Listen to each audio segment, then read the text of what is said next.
আজকের ভিডিওটি টিভি সার্কিটের দুইটি কমন ট্রানজিস্টর নিয়ে।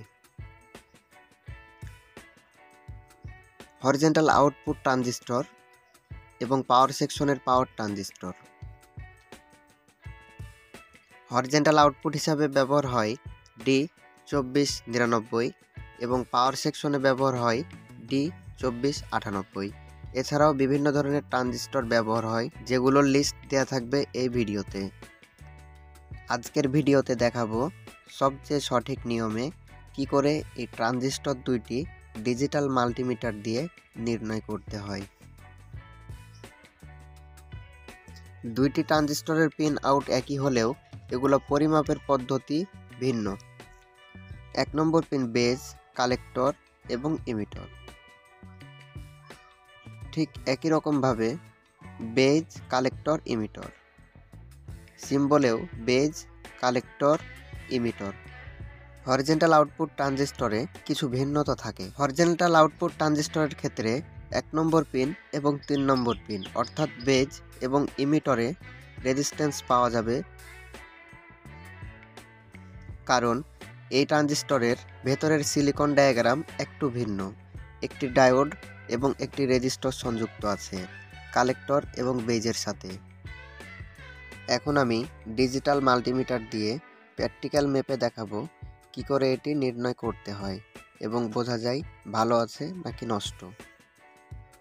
ডায়োড ট্রানজিস্টর মাপার ক্ষেত্রে ডিজিটাল এবং অ্যানালগ দুটোই একই রকমভাবে পরিমাপ করতে হয়।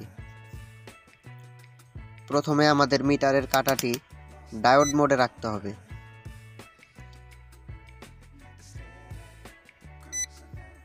ডায়োড সিলেক্ট করলাম। এরপর দেখে নিতে হবে জিরো অ্যাডজাস্ট আছে কিনা।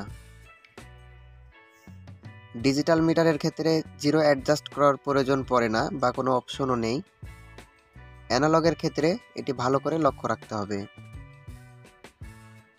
যেহেতু এইটা আমাদের এনপিএন ট্রানজিস্টর অর্থাৎ পজিটিভ চ্যানেল, তাই বেজে নেগেটিভ ধরলে আমাদের ইমিটর এবং কালেক্টরে কোনো রেজিস্ট্যান্স আসবে না।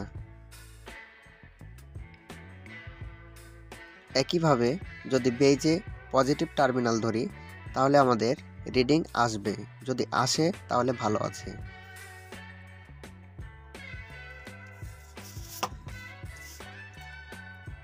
এক নম্বর পিন অর্থাৎ বেজে কালো প্রোব এবং পাশাপাশি দুইটিতে পরিমাপ করলে কোনো রেজিস্ট্যান্স আসবে না, যদি আসে তাহলে বুঝতে হবে এটি নষ্ট।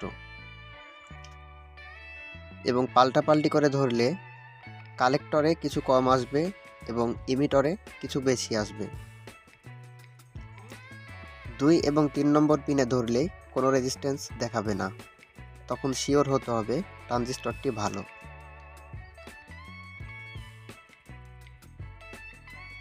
D2499 পরিমাপের ক্ষেত্রে নতুনদের কাছে একটু কঠিন মনে হবে, কিন্তু কৌশল জানলে এটি খুবই সহজ। হরিজন্টাল আউটপুট ট্রানজিস্টরের ক্ষেত্রে আমাদের আগের ট্রানজিস্টরের মতো পরিমাপ করলে সঠিক বুঝতে পারবেন না বা আপনার কাছে কঠিন মনে হতে পারে। এজন্য পরিমাপ করতে হবে একটু ভিন্নভাবে। প্রথমে আমাদের 1 এবং 3 নম্বর পিন চেক করে নিতে হবে। এখানে কিছু রেজিস্ট্যান্স দেখাবে ডায়োড মোডে রেখে, প্রায় 60 থেকে 61 মতো, কিংবা তার আশেপাশে হয়ে থাকতে পারে।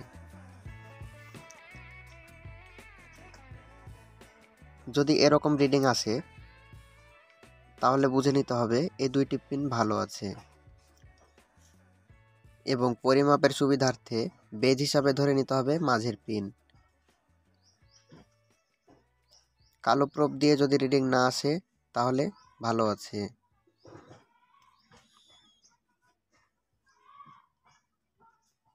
এবং লাল প্রোব দিয়ে বেজ এবং ইমিটরে রেজিস্ট্যান্স দেখাবে, তাহলে বুঝতে হবে এটি ভালো।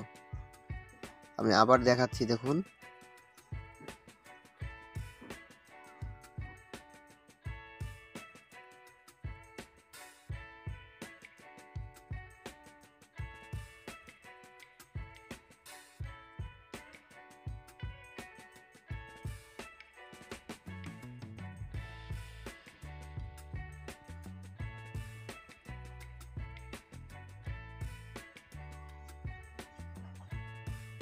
এটি 100% ভালো আছে।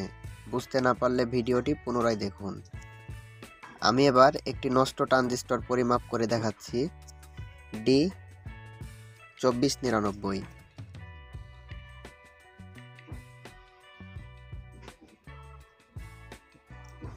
নষ্ট হলে এরকম রিডিং আসবে।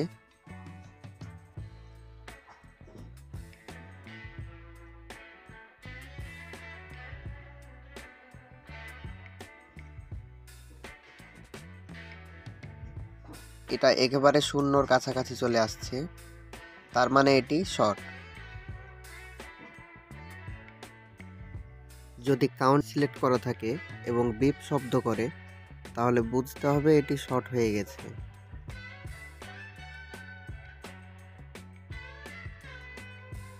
আজ এ পর্যন্তই।